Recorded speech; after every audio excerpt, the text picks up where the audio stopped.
Kemal Idris. Dia seorang jenderal, orang logis gitu kan. Tetapi dia menceritakan itu dan dia melihat dengan mata kepala sendiri. Bahkan dia mengatakan bahwa peristiwa itu disaksikan oleh orang-orang luar negeri gitu. Dan orang luar negeri itu merasa aneh juga melihat itu. Jadi udah ditembak berkali-kali? Pakai pistol. Ditembak pakai pistol otomatis. Masih hidup? Masih hidup. Ya senyum-senyum aja kata Pak Kemal itu. Pada suatu hari, satu pasukan tentara Republik, pimpinan Letnan Jaja Jamhari, orang Siliwangi itu menyangong itu istilahnya itu menghadang satu regu patroli Belanda yang jumlahnya 9 orang. Habis tuh Belanda itu, kecuali satu orang. Bule, semuanya bule, kecuali satu orang. Ditembak mempan katanya. Beberapa kali ditembak mempan, hanya robek-robek aja bajunya. Ini mungkin jadi pertanyaan juga Bang, sebagai jurnalis sejarah, lu percaya nggak sih sama ilmu kebal itu? Tadinya gue nggak percaya, karena tidak ada penjelasan ilmiah terkait itu. Kembali lagi bersama gue Fajar Ditya. Kali ini kita di segmen DMJ.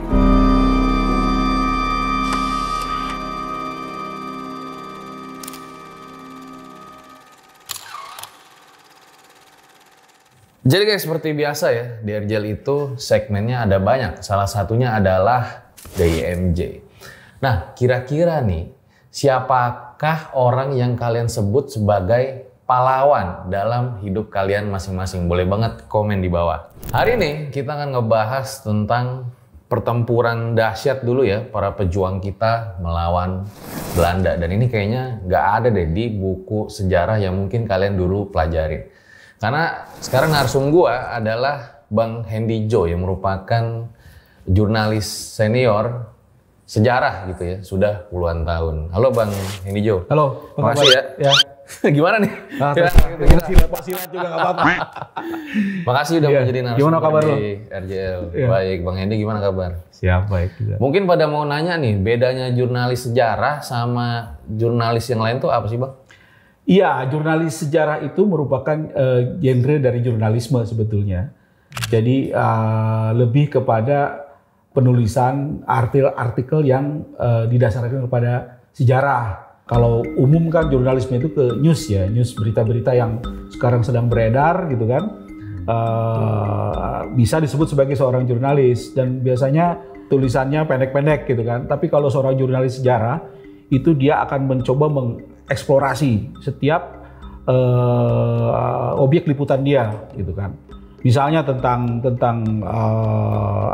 peristiwa pertempuran Surabaya, maka dia harus seperti seorang peneliti, betul-betul mendalam terkait dengan itu dan menghasilkan tulisannya pun tidak dalam durasinya itu tidak pendek gitu, bisa 2 minggu bahkan 2 bulan itu bisa dia. Untuk memuat satu berita atau artikel itu? Ya, karena itu nanti akan dikaitkan dengan pertanggungjawaban jurnalistik ya, atau mungkin dalam bahasa akademisnya pertanggungjawaban intelektual terkait dengan data, terkait dengan narasumber, terkait dengan berbagai hal yang dianggap sebagai sebuah kebenaran dan itu harus dibuktikan gitu kepada halayak nanti. Jadi berat juga sih jadi jurnalis sejarah itu. Jadi mirip-mirip kayak melakukan investigasi gitu. Betul, investigasi ke masa lalu gitu. Lebih tepatnya seperti itu. Misalnya gua dulu pernah investigasi tentang kematian seorang letnan jenderal komandan marinir tahun 1971.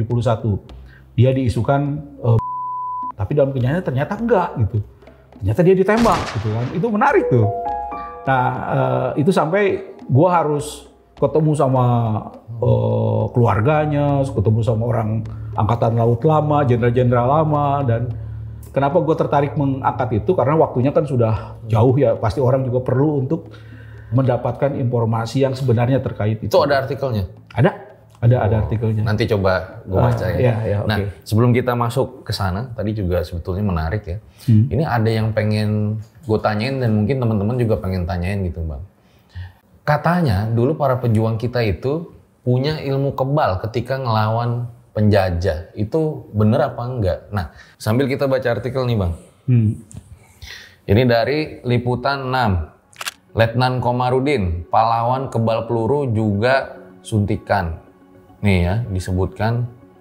Komarudin adalah seorang prajurit ganteng dan selebor berbaret hitam. ia digambarkan sangat memberani, menembus hujan peluru, memburu para tentara Belanda. Bahkan ketika bergerak mundur sekalipun tetap saja menembakkan senjatanya menembus hujan peluru. Kita baca artikel lain lagi. Ini dari Kompas.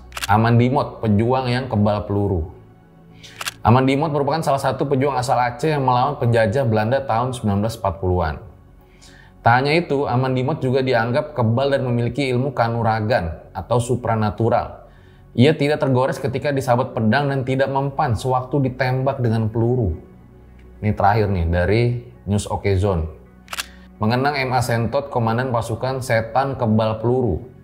Nih ya, kalau perang Pak Sentot itu di tengah-tengah kasih arahan maju, kanan, maju, kiri. Udah kayak main sepak bola aja. Kalau kena tembak nggak apa-apa. Kalau diberondong senapan mesin ringan, malah pada jatuh pelurunya. Sementara anak buahnya tuh pada tiarap kita, dia mah berdiri terus. Perintah maju sini, maju sana kayak orang ngangon bebek. Boro-boro ditembak dari jauh, ditembak deket aja jendela pakai brand. Nggak apa-apa, pelurunya pada ngampar di bawah dan cuman diketawain aja sama Pak Sentot. Ini mohon maaf ya kalau spelling gue salah ya. Nah, itu gimana Bang kalau menurut Bang Hendy? Iya, memang persoalan ilmu kebal ini dalam revolusi Indonesia itu sudah banyak disebutkan dalam data-data dan dokumen-dokumen lama ya. Itu bukan isapan jempol semata, kalau artinya itu terkonfirmasi. Ada beberapa cerita yang memang terkait dengan itu. Tapi saya sendiri tentu saja belum pernah menyaksikan orang ditembak kebal gitu ya. Tetapi itu selalu saya baca dalam beberapa dokumen, beberapa referensi. Bahkan sempat disaksikan oleh orang-orang bule gitu. Seperti contohnya ketika pasukan Siliwangi datang ke daerah Pati untuk membebaskan Pati dari cengkraman pasukan musuh dan lain-lain itu. Kemudian salah seorang tawanan PKI diambil ke alun-alun, ke tengah alun-alun. Ditembak beberapa kali di depan anggota Komisi 3 negara yang orang Australia, Belgia dan Belanda, Austria, Belanda dan Amerika Serikat. Itu di situ ada di situ. Nah itu udah ditembak beberapa kali, tetap aja dia tidak mati gitu. Itu diceritakan dalam memoarnya Letnan Jenderal Kemal Idris. Dia seorang jenderal, orang logis gitu kan. Tetapi dia menceritakan itu dan dia melihat dengan mata kepala sendiri. Bahkan dia mengatakan bahwa peristiwa itu disaksikan oleh orang-orang luar negeri gitu. Dan orang luar negeri itu merasa aneh juga melihat itu. Akhirnya karena orang ini nggak mati-mati, bingung semuanya kan. Jadi udah ditembak berkali-kali? Pakai pistol. Ditembak pakai pistol otomatis. Masih hidup? Masih hidup. Ya senyum-senyum aja kata Pak Kemal tuh. Nah akhirnya semuanya bingung, datanglah seorang letnan, datang ke sana. Ada apa Mayor? Waktu itu Pak Kemal itu masih Mayor. Ada apa Mayor? Ini orang mau mati tapi tidak mati-mati. Kamu, kawan-kawan kamu kemana? Dia diam aja. Kamu mau mati ya? Iya, saya mau mati. Oh, akhirnya diambil pistol, keluarin pelurunya itu satu diolesin ke tanah, masukin lagi, tembak mati. Gitu. Jadi itu memang menurut si Letnan itu caranya memang untuk membunuh orang kebal di situ gitu. Salah satu cara untuk anti kekebalannya itu ya kita harus membubuhkan senjata kita itu ke bumi gitu, kayak gitu. Jadi itu terkonfirmasi dalam data. Masa Pak Kemal Idris bohong sih gitu kan, berani bohong gitu dalam buku dia. Itu pertama. Terus yang kedua dalam sebuah dokumentasi yang gua dapat dari seorang pejuang di Cianjur dan itu terkonfirmasi dalam beberapa dokumen yang ada di Dewan Harian Angkatan 45. Gua dapatkan itu, gua bawa sebenarnya itu di tas gua. Itu dikisahkan pada suatu hari, satu pasukan tentara Republik, pimpinan Letnan Jajah Jamhari, orang Siliwangi, itu menyangong itu istilahnya itu menghadang satu regu patroli Belanda yang jumlahnya 9 orang. Di atas sebuah curug namanya Curug Sawer, Cisawer namanya itu. Habis tuh Belanda itu, kecuali satu orang. Bule, semuanya bule, kecuali satu orang. Ditembak mempan katanya. Beberapa kali ditembak mempan, hanya robek-robek aja bajunya. Diceritakan seperti itu, robek-robek. Lalu kemudian ini kenapa di Belanda ini mana bule lagi? Kita nggak tahu, kata Pak Letnan Jajah itu. Akhirnya orang Belanda itu dibawa, diperiksa, ternyata di dalam itu ada batu wulung katanya. Sejenis batu wulung gitu. Batu wulung tuh batu apa? Batu inilah, batu kayak apa ya? Batu kayak cincin gitu. Cincin gitu, buat cincin itu yang merah yang kayak gitu-gitu tuh. Nah, itu diambil, ditembak baru mati gitu. Baru mati pada satu peluru. Tadi ditembak berapa kali nggak mati-mati itu. Ternyata dia mati gitu. Nah, yang paling aneh itu kan orang Belanda. Kalau orang Belanda yang Ireng gitu ya, orang Belanda Ireng, orang Belanda yang tentara Belanda yang orang Indonesia mungkin wajar. Tapi ini orang Belanda bule disebutkan di situ.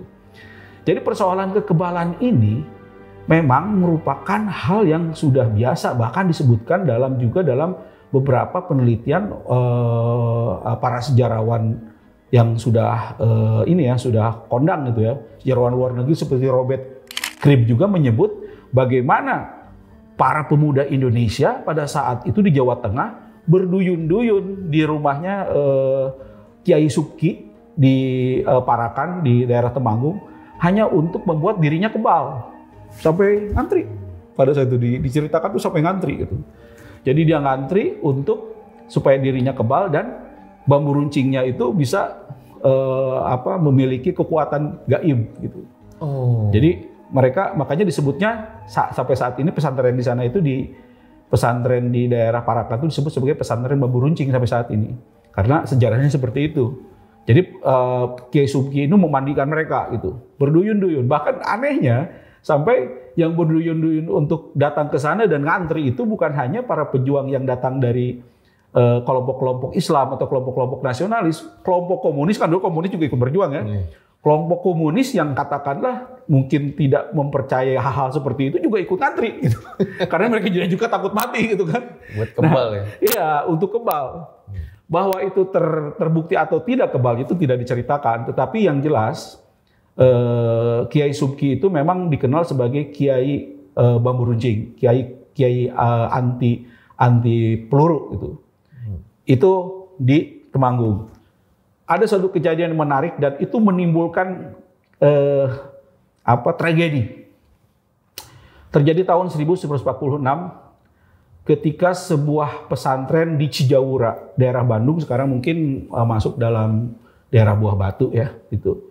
Itu mereka mengundang seorang kiai terkenal dari Ciamis yang memiliki sumur yang kalau orang dimandikan di situ itu akan anti peluru, anti kebal gitu. Nah, dia mengundang kiai namanya Kiai Abdul Hamid datang ke Cijaura supaya memandikan santri-santrinya, santri-santri yang di daerah Cijaura itu sebelum menyerang posisi Belanda di kota Bandung pada saat itu. Nah, akhirnya dari sejak subuh itu orang udah dimandikan dengan membawa air yang didatangkan secara khusus dari Ciamis, dari sumur dia. Dimandikannya sedikit-sedikit mungkinnya karena untuk menghemat gitu. Dimandikan, ada yang minum segala macam. Jam 9 mereka baru berduyun-duyun membawa senjata tajam, rata-rata senjata tajam, golok, bambu runcing segala macam untuk menyerang posisi Belanda di kota Bandung. Dikisahkan dalam beberapa dokumen sejarah bahwa panjang manusia ketika menyerang itu sekitar 10 km. Bayangin aja mungkin itu ribuan ya. Mereka mau datang ke kota Bandung dari arah Cijaura. Namun sebelum mencapai Bandung tiba-tiba datang pesawat pemburu. Jadi sudah teridentifikasi nih gerakan para santri ini untuk menyerang kota Bandung. Ini akan bikin rusuh. Akhirnya militer Belanda mengerahkan pesawat pemburunya cuma satu sih untuk memberesi itu. Maka waktu itu juga peluru kaliber 12,7 ditembak ke 12,7 itu besar banget kan, segini-gini. Itu ditembakkan ke bawah dan banyak yang mati. Jadi tidak semua ilmu kebal dalam sejarah itu terbukti benar gitu. Banyak yang mati, sekitar 250 orang. Itu merupakan bukan sebuah pertempuran, tapi itu pembantaian sebetulnya dari atas tuh rata-rata di pinggang dan di paha mereka tuh kena pelurunya, dan itu menimbulkan kemarahan luar biasa di kalangan para santri di daerah Cipaku itu. Kok bisa sih? Saya udah percaya ke Kiai Abdul Hamid bisa kebal, tapi ternyata dalam kenyataannya kok banyak yang mati. Kiai Abdul Hamid berkilah bahwa orang-orang yang ikut dalam barisan itu tidak semuanya berhati suci, katanya gitu. Ada juga yang sebelumnya melakukan maksiat segala macam. Alasan itu tidak diterima. Akhirnya orang-orang Cipaku, pesantren Cipaku yang meminta Pak Kiai Abdul Hamid asal Ciamis itu untuk menarik kata-katanya. Dia menolak tetap. Ujungnya apa? Jadi dikumpulin. Akhirnya Kiai Abdul Hamid yang katakanlah biang kebal itu juga akhirnya dia juga gitu kan. Oke. Nah, ini merupakan sebuah bukti-bukti dalam sejarah bahwa isu tentang kekebalan itu memang bukan sebuah hal yang baru gitu, bukan sebuah hal yang asing, tapi memang sudah seperti mendarah daging dalam kehidupan orang-orang Indonesia yang kalau dalam istilah Tan Malaka itu lebih mengutamakan logika mistika ya, seperti itu. Gitu. Bagi orang modern gitu ya, kayak Gen Z yang nonton gitu ya, emang bener apa gitu? Maksudnya ada ilmu kebal gitu ya. Nah, tapi ternyata sejarah juga mencatat bahwa ilmu kebal itu bagian yang tidak terlepaskan juga dalam perjuangan rakyat Indonesia lawan penjajah gitu. Iya. Ada nggak sih manfaatnya gitu ya? Dengan misalnya pada saat dulu ya. Tapi harus ditanyakan dulu nih, Ajar. Kenapa itu bisa terjadi? Orang cari ilmu kebal itu kenapa? Karena kurang senjata, Ajar. Gitu. Oke. Kita itu pada saat itu, bayangkan aja, ketika melawan tentara Belanda, perbandingannya itu 1 berbanding 10. Jadi satu senjata satu senjata itu dipakai oleh 10 orang. Ya bayangin aja ketika pertempuran yang bawa senjata diikutin orang di belakangnya. Jadi dia berharap mungkin orang di depan itu mati gitu, baru bisa punya senjata. Untuk keluar dari situasi tersebut, tentunya orang harus mencari jalan lain. Jalan lain itu apa? Ya ilmu menghilang, ilmu kebal gitu kan. Ilmu menghilang ada? Ada, namanya Megananda. Gimana ceritanya, Bang? itu pernah diceritakan seorang pejuang kepada saya. Oh langsung nih? Iya, dia apakah dia bohong atau tidak, saya tidak mengerti ya. Tapi dia menyatakan bahwa saya memang memiliki ilmu itu dulu dan sekarang saya sudah buang katanya. Karena saya takut susah mati gitu. Jadi kalau orang sudah memiliki ilmu itu, pada suatu hari dia harus dibuang gitu. Harus dibuang. Nah, ini juga yang terjadi juga dengan balik lagi ke sebelum gua lupa ya. Iya. Di Purwakarta hari ini ada seorang pejuang yang masih hidup, namanya Pak Emang. Pak Emang ini sedang menderita. Apa yang membuat dia menderita? Karena 8 peluru yang dulu masuk ke dalam tubuhnya masih bersarang sekarang. Dan dia nggak mati. Ditembak 8 peluru tuh nggak mati. Kalau nggak percaya datangnya ke Purwakarta gitu kan. Sekarang masih ada. Jadi dia itu nggak mati-mati gitu. Nah, orang banyak mengatakan Pak Emang itu masih memegang ilmunya, makanya dia nggak mati. Makanya waktu pas gua bertamu ke rumahnya, terus gua pamit ke dia, Pak, semoga sehat dan semoga panjang umur. Jangan doakan saya panjang umur, saya ingin cepat mati gitu. Saya ini udah nggak kuat nih. Oke, lu nggak mati, tapi lu menderita gitu. Seperti begitulah gitu.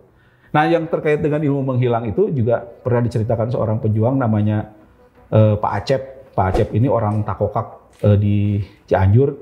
Dia bilang bahwa dia waktu itu ditawari oleh seorang gurunya yang bernama seorang lurah, namanya Lurah Bisri. Nah akhirnya dia disuruh bertapa selama beberapa hari gitu, 40 hari gitu. Dan dia cuma makan nasi putih dan air putih, tidak bisa makan yang lain. Dan dia harus duduk di tempat di sebuah curug namanya Curug Supit, sekarang masih ada di daerah Takokak, selama 40 hari 40 malam. Dan sampai sekarang Curug Supit itu memang dikenal sebagai tempat yang sangat sakral untuk mencari ilmu, untuk mencari kekayaan. Sampai sekarang masih dikenal di sana itu ya. Nah pada saat itu si Pak Acep itu ingin ilmu Megadanda itu. Dan dia pernah buktikan, katanya dia memang dicari-cari Belanda di depan muka dia hanya megang. Jadi syaratnya itu kalau ilmu itu kalau ada orang di depan yang menyari dia, pegang salah satu objek, maka dia akan berupa objek itu. Gitu. Jadi waktu itu dia megang pohon bekas tebangan pohon aren ada di situ, dia pegang itu, pegang. Belanda itu lentang-lantung aja di sebelah mana nih nyari-nyari gitu kan. Padahal dia ada di situ. Dan gilanya lagi, ini cerita dia ya, si Belanda itu dengan enaknya menongkrongkan sepatunya itu di pundaknya gitu. Dan dianggapnya itu pohon dia itu gitu. Udah berat, kata saya, ini udah berat. Aduh, gimana nih caranya nih? Tapi ya saya harus diam, harus terus megang pohon gitu kan. Nah itu ilmu menghilang, ilmu Megananda yang memang pada saat itu juga dicari oleh para pejuang gitu. Nggak denger tadi ilmu menghilang, saya jadi pengen belajar itu Bang. Wah, belajar aja, bisa. Bisa ya? Coba gue pelajarin dulu gimana ya, siapa tahu bisa. Iya. Nah, kalau menurut Bang Hendy sendiri ya, dengan adanya ilmu kebal itu segala macam ya, walaupun terlepas benar atau tidaknya kita juga belum pernah lihat langsung gitu. Ya. Ternyata juga menambah motivasi para pejuang melawan penjajah saat itu. Ya? Itu tentu saja. Minimal dalam kepedean gitu ya. Orang kalau melihat gerakan para pejuang kita dalam pertempuran Surabaya itu kayak orang-orang cari mati gitu kan. Bayangkan aja tank baja aja disamperin sama dia karena dia udah pede, kebal gitu kan. Dan itu juga kadang-kadang membuat sebuah kepada si musuhnya juga jadi kalah pamor gitu ya. Jadi musuhnya juga merasa takut melihat itu, kok gila ini apa-apa nih. Orang pada nekat semua. Bahkan dia sampai naik ke atas tank baja terus masukin granat ke dalamnya dan hancur gitu kan. Tapi maksud saya itu kenapa mereka itu nggak ditembak, atau mereka kebal juga, atau mereka juga kan sebelum mendekatin tank baja pasti harus dihajar dulu dong dengan peluru gitu kan. Harusnya, karena aturan dalam sebuah pasukan kavaleri itu, kalau seorang musuh itu sampai mendekati tank itu suatu hal yang bahaya, jadi harus dihabisi dulu dari jauh gitu kan. Nah ini pada ngerubutin di pertempuran Surabaya itu, pada ngerubutin, dan ini aneh karena itu masalah kepedean itu. Tapi tidak sedikit juga yang banyak yang mati gitu, banyak yang mati dan itu menjadi bahan tertawaan orang-orang gitu kan, terutama tentara-tentara yang berpendidikan. Waktu itu kan ada tentara yang berpendidik, tentara lulusan akademi militer Belanda. Tentara yang yang intelektualnya bagus gitu kan, mereka itu menyebut hal seperti itu sebagai sebuah peninggalan masa lalu katanya dari dinamisme dan animisme gitu kan. Nah ini yang kemudian menjadi sebuah hal yang sebenarnya ada terjadi friksi juga di antara komandan dengan anak buah percaya ilmu kebal, komandannya enggak gitu. Bahkan kadang-kadang menjadi sebuah pertengkaran gitu kan, hal seperti itu. Jadi menarik memang itu menimbulkan sebuah cerita tersendiri dalam revolusi kita yang memang kita tidak pernah mendapatkannya di buku-buku sejarah. Itu saja itu. Tapi Bang, itu kan tadi dari sisi pribuminya yang melakukan ritual-ritual supaya bisa menang lawan penjajah. Lu pernah nemuin nggak sih gitu pas lagi investigasi dari sisi penjajahnya ngelakuin ritual-ritual gitu? Kalau orang bulenya, gua belum pernah nemuin, tetapi kalau tentara Belanda yang bangsa kita itu sering. Kayak gitu. Jadi kan dulu itu kan tentara Belanda itu juga ada yang dari bangsa kita ya, yang disebut Londo Ireng gitu kan. Kenil kayak gitu. Itu mereka juga ada orang Sunda, orang Minahasa, orang Maluku, orang Jawa gitu kan. Jadi orang-orang itu justru tahu bahwa musuhnya itu juga menggunakan itu gitu. Gue juga harus menggunakan itu gitu kan. Kalau lu ngobrol sama opa-opa bekas Kenil gitu, saat ini mungkin yang masih hidup gitu, mereka ada sebuah tokoh yang terkenal di kalangan mereka, namanya Kapiten Yongker. Kapiten Yongker ini adalah seorang tokoh orang Maluku gitu ya, yang dijadikan acuan untuk supaya mereka itu selamat dalam peperangan. Bahkan namanya itu selalu disebut-sebut gitu. Misalnya bisa saja ketika pertempuran itu ada orang Kenil asal Maluku akan manggil-manggil dia gitu. Ya Papa Yongker, lindungi saya. Bisa tuh kayak gitu. Gitu kan. Dan kuburannya yang sekarang ada di makamnya yang sekarang ada di daerah Pitung tuh apa namanya? Marunda. Ada di sana. Masih ada, dan sekarang banyak didatangi oleh orang-orang Maluku. Bahkan tentara-tentara kita yang mau pergi ke Aceh dulu, pergi ke Timur-Timur, itu datang dulu ke sana. Orang Maluku, orang tentara-tentara yang ini ya dari Maluku gitu. Mereka ziarah dulu ke rumah ke makamnya Yongker itu. Jadi dari kedua belah pihak memang ada main seperti itu gitu. Tapi kalau untuk bule, gua belum mendapatkan informasi terkait itu. Cuma orang yang kebalnya bule itu yaitu yang dalam dokumen yang gue sebutkan tadi itu, seorang bule yang diberondong senjata tapi tidak mempan. Nah itunya orang yang menjadi saksi matanya itu baru 3 tahun yang lalu meninggal, Pak Permana namanya itu. Dia yang melakukan itu. Dia menembak. Yang nembak itu dia gitu pada saat itu. Dan dia yang kemudian menceritakan kepada tim sejarah dari Angkatan 45 Dewan Harian Angkatan 45. Dan gue cepat baca juga gitu. Seru sih gitu. Ini jadi sedikit banyak jadi ada informasi baru ya tentang kebal di zaman itu ya. Nah Bang, gue juga sempat baca artikel lu ya. Katanya Bung Karno itu sebetulnya ketika agresi militer itu inginnya dibunuh gitu. Benar itu? Ya itu berita-berita intelijen ya. Maksudnya sebenarnya kalau orang Belanda itu pada saat itu sangat menginginkan Presiden Soekarno itu mati aja gitu, ya kan? Jadi mereka lebih merasa senang kalau Republik Indonesia itu tidak ada yang namanya Soekarno dan Hatta. Gitu. Makanya berbagai cara dilakukan untuk supaya orang ini hilang, tetapi caranya harus elegan, nggak main tembak aja, gitu kan? Nah ini yang terjadi ketika tanggal 19 Desember tahun 1948. Pas terjadi agresi militer Belanda kedua ketika komando pasukan khususnya Belanda menyerbu Jogja lalu menawan Presiden Soekarno dan jajarannya pada saat itu seolah-olah agak longgar gitu penjagaannya itu. Bahkan ketika Soekarno diangkut dari Istana Balai Agung pada saat itu ke tempat penahanan di sekitar daerah Maguwo, itu mobil yang dikendarai oleh tentara Belanda yang mengangkut Soekarno itu pelan-pelan, nggak ngecepet gitu, pelan-pelan, seolah-olah memberikan kesempatan kepada Soekarno untuk loncat gitu. Tapi Soekarno tidak keperopok dan mungkin juga ada orang-orang yang bisa membebaskan Soekarno gitu. Tapi ternyata nggak ada, Soekarno tetap memilih untuk ditawan. Jadi ditawan itu bukan berarti kalah, itu strategi bagi seorang Soekarno. Nah itu juga yang kemudian ketika di dalam pesawat tiba-tiba ada ide dari seseorang untuk melemparkan Soekarno dari atas pesawat ke bawah gitu. Tapi cara itu kayaknya akan membuat heboh internasional gitu kan. Akhirnya tidak terjadi. Menariknya Panglima tentara Belanda saat itu Jenderal Spoor namanya. Jenderal Spoor itu ketika diberitahu oleh pasukannya bahwa kita berhasil menguasai Jogja, dia senang, oke. Tapi ketika dikasih tahu bahwa Soekarno tidak berhasil dibunuh, dia memilih tertawan, langsung dia menggebrak meja, kita kalah deh udah.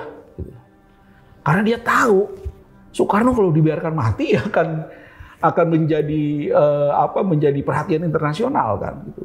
Dia kemudian ditawan kan ke Brastagi terus ke Bangka kan. Di Brastagi pun beberapa kali dia berusaha untuk diracun.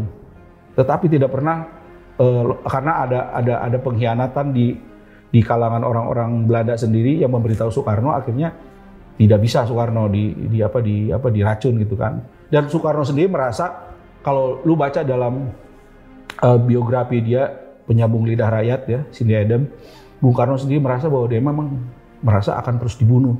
Ada kekhawatiran dalam diri dia bahwa ketika ditawan di daerah Sumatera itu dia ada ancaman untuk dibunuh. Perasaan dia tuh terus begitu, makanya dia baca Quran terus kerjaannya gitu kan.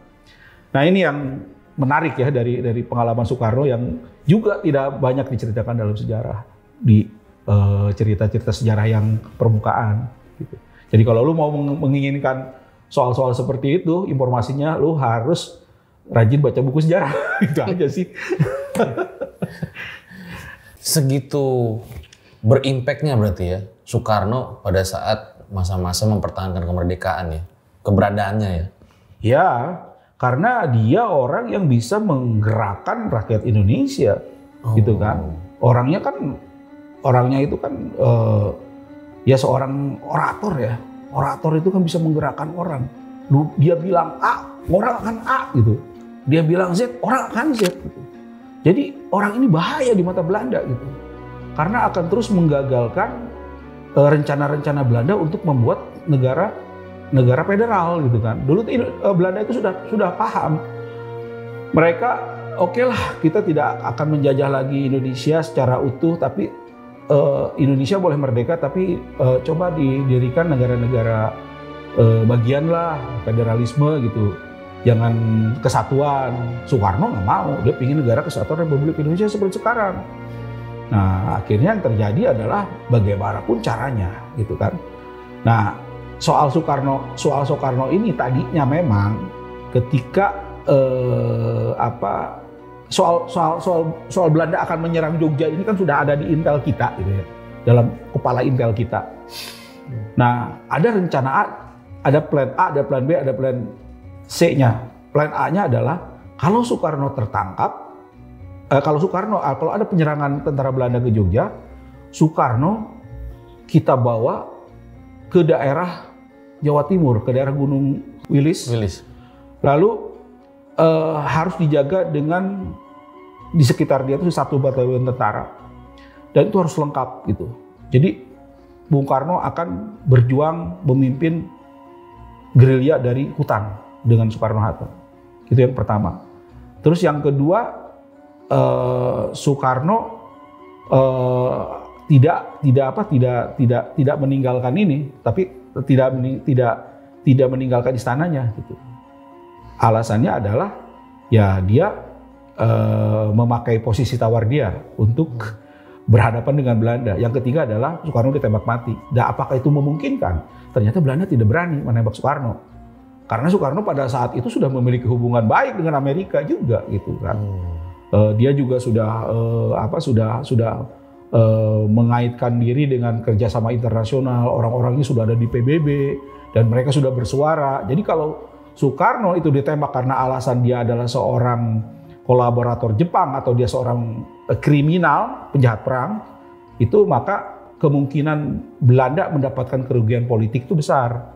Makanya Belanda berhitung untuk bunuh Soekarno ini caranya harus konspiratif nih, gitu. Tapi tetap tidak berhasil. Nah ini orang-orang menyebut kegagalan beberapa kali Belanda membunuh Soekarno itu karena Soekarno punya ilmu, gitu. punya ilmu kanuragaan. Gitu.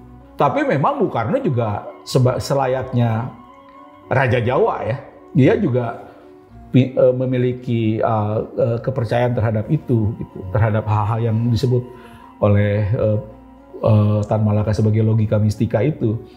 Dia tetap orang Jawa, dia tetap mempercayai nasihat-nasihat orang-orang sakti, nasihat-nasihat para ulama.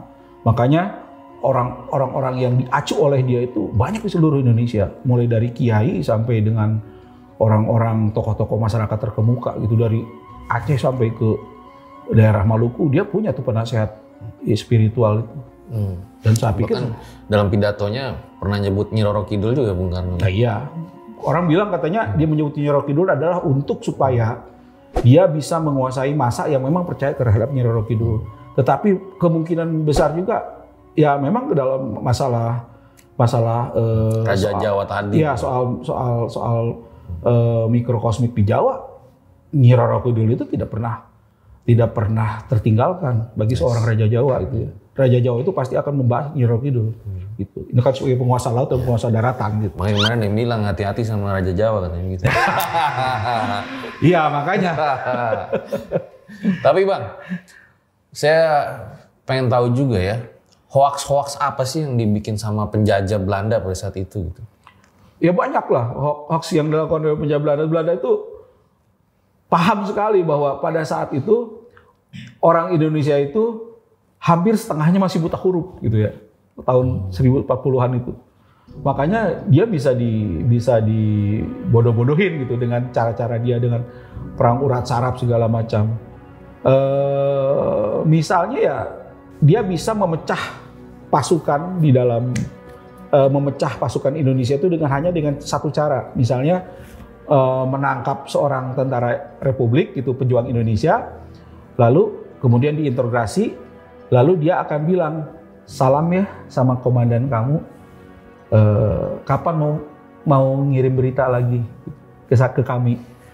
Si tentara kita itu karena pendidikannya mungkin rendah, dan akhirnya menyebarkan, oh ternyata komandan kita itu diam-diam mata-mata Belanda, disebarin lah gitu. Akhirnya komandannya alih-alih dihormati, alih-alih dituruti, yang ada malah dibunuh gitu sama komandannya, sama pasukannya sendiri. Itu ada terjadi gitu, hal seperti itu gitu. Dan itu sempat dialami oleh Pak Nasution, Jenderal Nasution. Jenderal Nasution itu pernah mendapatkan fitnahan seperti itu gitu dari kalangan pasukannya. Nah, itu yang kemudian mempermainkan perasaan orang-orang Republik juga kan. Nah, ada satu lagi. Ini yang sering terjadi, dan kalau orang baca dalam buku-buku peristiwa revolusi itu sering ada gitu. Orang Belanda itu biasanya menjatuhkan surat dalam kereta api gitu. Surat Intel Belanda itu menjatuhkan surat misterius dalam kereta api atau dalam kendaraan-kendaraan inilah umum gitu ya. Surat itu seolah-olah tidak sengaja jatuh. Nah, biasanya kalau ditemukan oleh rakyat pun akan dilaporkan kepada tentara, kepada para pejuang. Isinya apa? Isinya adalah pertanyaan apa kabar segala macam yang ditujukan kepada seorang pimpinan komandan Republik gitu. Ini gimana kabarnya, ini gitu kan. Ini dijadikan bukti untuk menghukum si komandan itu. Komandan. Padahal belum tentu benar kan? Ya kan? Namanya itu operasi intelijen, kita nggak punya kontra intelijennya gitu. Kita tuh percaya begitu aja pada saat itu. Jangankan seperti itu. Pada saat itu beredar sebuah isu di kalangan rakyat dan di kalangan tentara juga. Kalau mata-mata Belanda itu ada satu ciri-cirinya, mereka selalu menggunakan simbol merah putih biru, bendera Belanda. Pernah kejadian di stasiun Padalarang pada tahun 1946, seorang bapak-bapak itu dipukulin seperti copet dan mati sia-sia di jalan kereta api itu. Gara-garanya apa? Dia mengeluarkan sapu tangan warnanya merah putih biru, ketika ngelap. Itu disangkanya kode gitu. Kan belum tentu benar gitu kan, itu kan. Itu pertama. Terus yang kedua, ada seorang laki-laki juga yang menjadi korban massa di wilayah Bandung hanya karena celana dalamnya itu niak itu merek itu niak. Orang gotak-gatuk gitu ya. Niak itu sebenarnya Nika katanya. Nika itu kan pemerintah Hindia Belanda ya, pemerintah sipil Hindia Belanda. Jadi ini kode nih, celana dalamnya niak gitu. Padahal bukan itu. Padahal memang ada merek itu pada saat itu terkenal itu celana dalam itu. Sampai orang itu mati gitu. Itu merupakan sebuah kenyataan sejarah, karena pada saat itu kita gampang banget diadu domba, mungkin sampai sekarang kali ya. Orang hoax di WA gampang percaya, share, itu mungkin udah tradisi ya, dari dulu juga begitu. Jadi kita dapat surat di dalam kereta api, disebar, difotokopi atau dikatakan ke orang-orang, akhirnya yang jadi korban orang yang tidak berdosa. Dan itu diakui sendiri oleh Jenderal Nasution dalam bukunya yang berjudul TNI. Pada saat itu Belanda memanfaatkan ketidakpintaran rakyat Indonesia.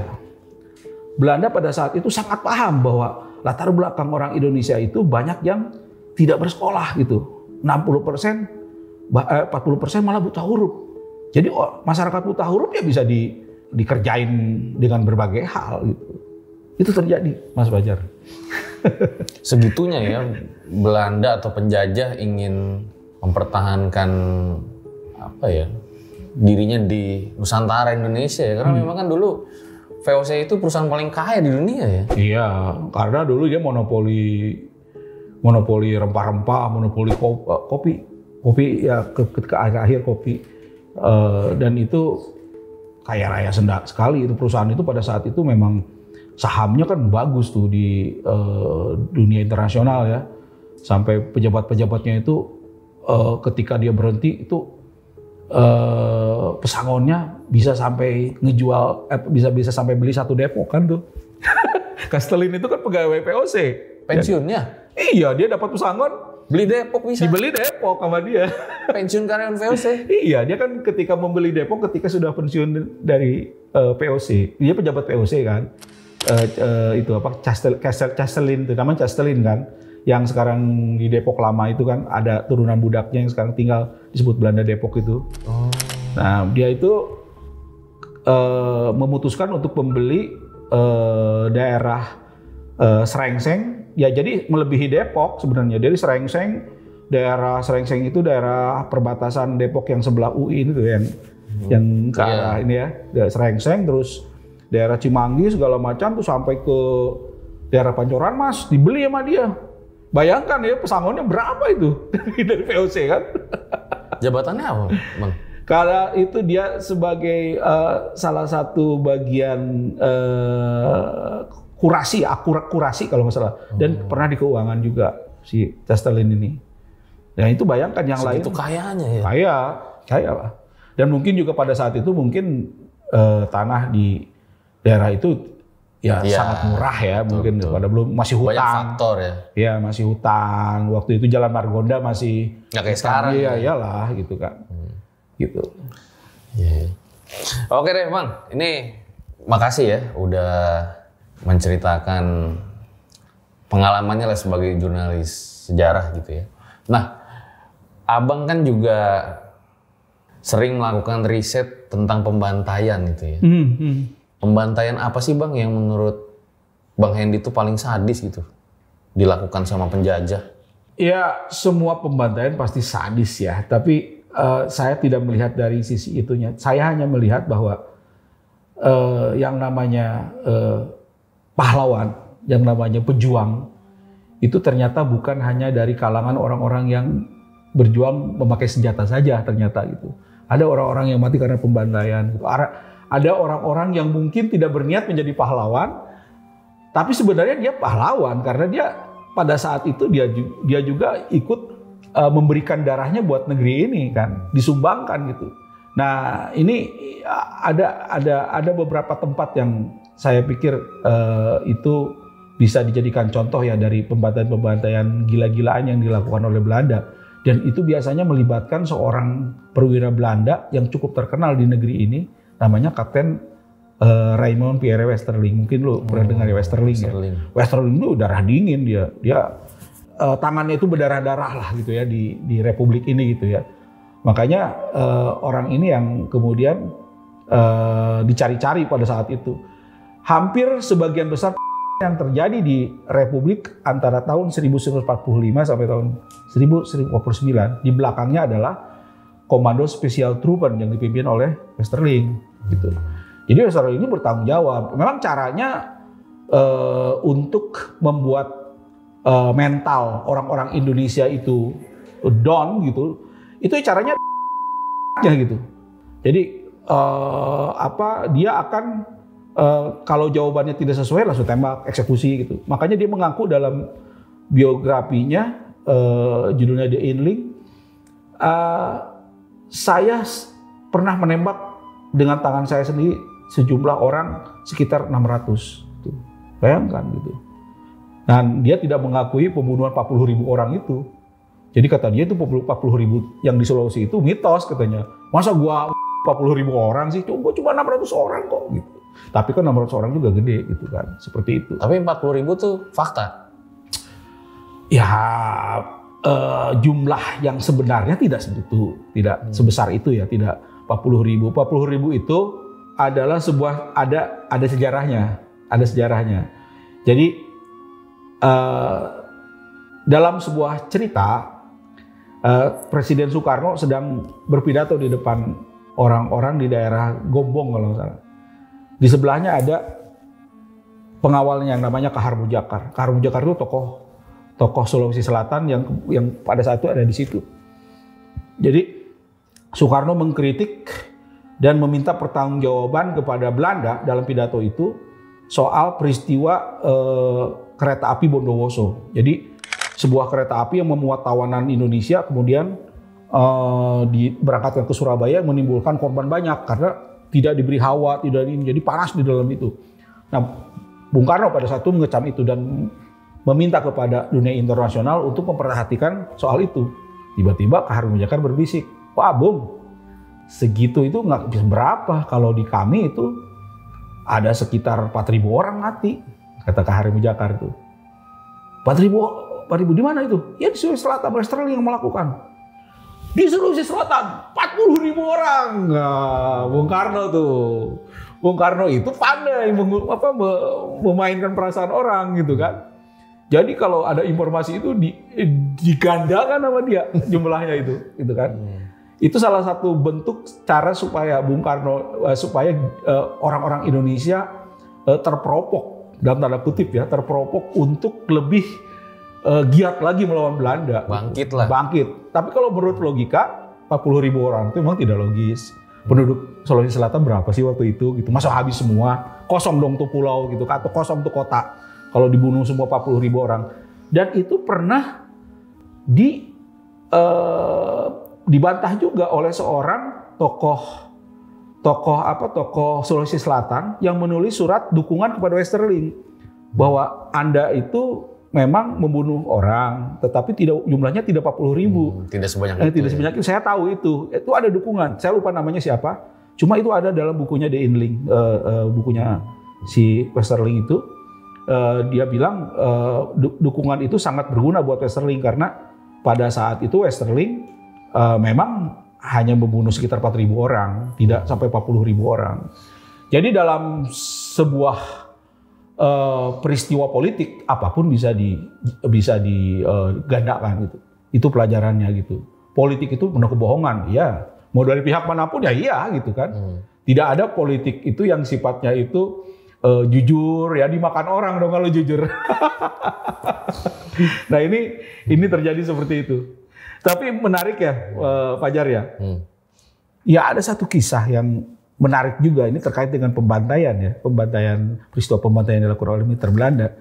Itu gue sempat melakukan liputan dan riset di sebuah tempat yang namanya itu Tambun Sungai Angke di daerah Bekasi, dekat laut, agak ke Cilincing, daerah Cilincing itu.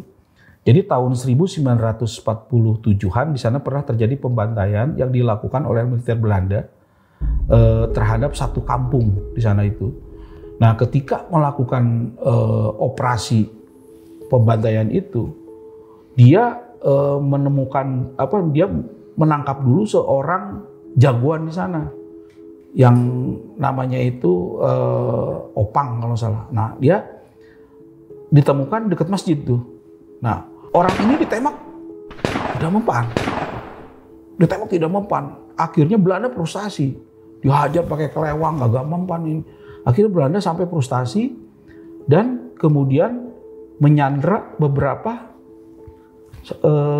anaknya dan keponakannya. Kalau sudah begitu tidak berdaya dong dia.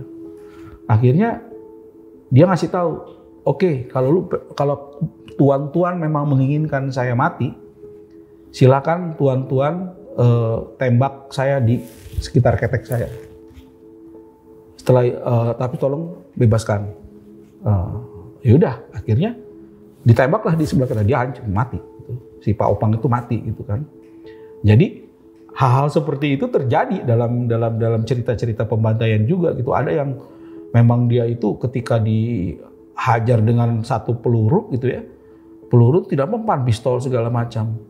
Nah, persoalan kekebalan ini kan sering banget gue baca itu ratusan kali gitu, ya kan, ratusan kali, dan itu menimbulkan sebuah pertanyaan dalam pikiran gue, apa benar nggak gitu persoalan kebal dan kebal tuh. Nah, kan gue nggak mungkin kalau gue nembak sendiri lalu kan gue mati bisa kan. Mungkin jadi pertanyaan juga Bang, sebagai jurnalis sejarah, lu percaya nggak sih sama ilmu kebal itu? Tadinya gue nggak percaya karena tidak ada penjelasan ilmiah terkait itu. Tapi gue berpikir ini kayaknya soal peluru, soal peluru menyentuh tubuh itu terkait dengan fisika ya, gitu kan ya. Itu terkait fisika. Gue akhirnya datangin beberapa orang kawan gue yang kuliah di fisika beberapa doktor gitu ya yang berkutat di fisika, terus yang juga terkait juga dengan inilah, dengan keilmuan yang seperti itu. Penjelasan mereka sangat logis buat gua gitu.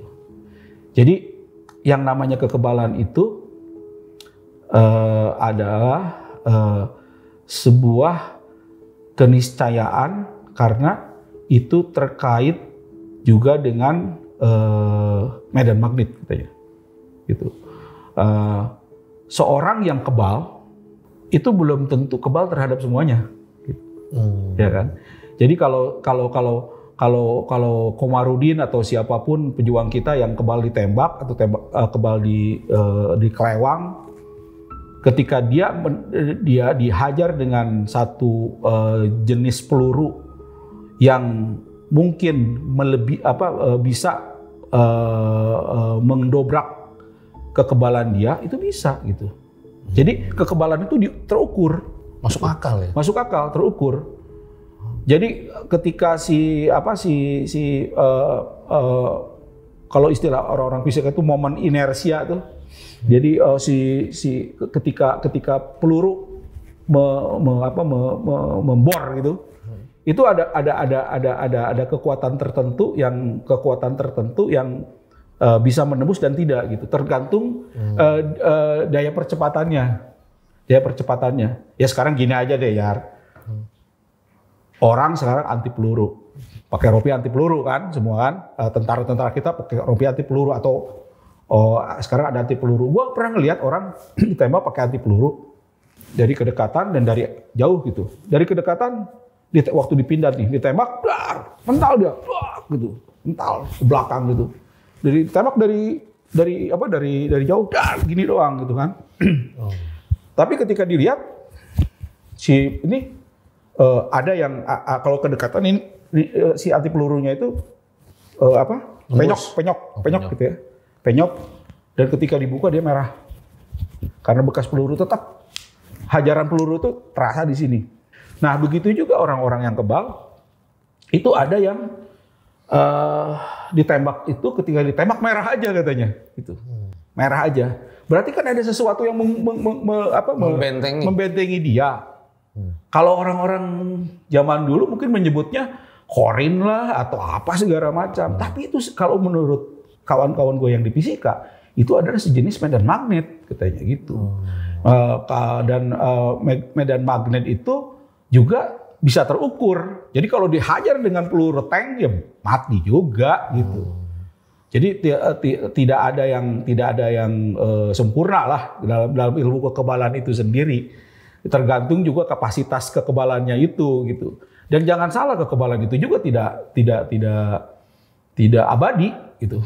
Hanya bisa ada kekebalan kalau menurut para pelaku kekebalan gitu ya, yang gua riset gitu. Kekebalan itu juga bisa hanya berfungsi selama 1 hari gitu. Oh, ada juga. Ada, ya. Durasinya ya. Durasinya ada. Tergantung amalan lu gitu kan. Ada juga yang 1 bulan, ada yang mungkin 80 tahun. Tergantung lu amalan lu gitu. Mungkin kalau dalam fisika itu mungkin tergantung si energi yang membentengi dia itu sejauh mana gitu kekuatannya, dan untuk mendapatkannya itu harus seperti apa. Itu kan urusannya nanti tidak gratis. Lu ada perjanjian dengan dunia gaib di situ. Apakah hidup lu atau segala macam itu panjang ceritanya lah. Hal seperti itu panjang. Dan orang melewatkan hal-hal seperti ini, detail-detail seperti ini, teknis-teknis seperti ini. Jadi orang hanya mengenalnya orang tuh ditembak kebal aja, tanpa tahu bahwa kekebalan itu juga mungkin sementara dan mungkin kekebalan itu juga terukur gitu. Gua nggak paham fisika secara ini sih ya, tapi dia bilang antara masanya dengan objeknya itu bisa pas akan kebal gitu. Tapi kalau si masanya itu lebih besar dibandingkan objeknya, maka dia akan tembus gitu. Ya itu dipelajari, itu fisika gitu. Kurang lebih seperti itulah ya. Ya, kurang lebih seperti itu. Jadi kalau lu mau tahu lagi, lu harus undang orang fisika. Nggak usah bang, itu aja dulu. Tadi gimana guys? Kalian setuju nggak gue belajar ilmu ngilang? Boleh banget 2000 komen di bawah. Lu kalau di Money Heist udah nggak ada apa-apa lagi harus nyuri duit. Oke Bang Hendy, makasih ya udah datang ya. Sama-sama. Ya. Okay. Semoga dari episode ini kita jadi tidak lupa akan sejarah negara kita sendiri. Gue Fajar Aditya, RJ5 undur diri. Jangan lupa 2000 komen di bawah kalau lu pengen lihat gue belajar ilmu ngilang. Ciao.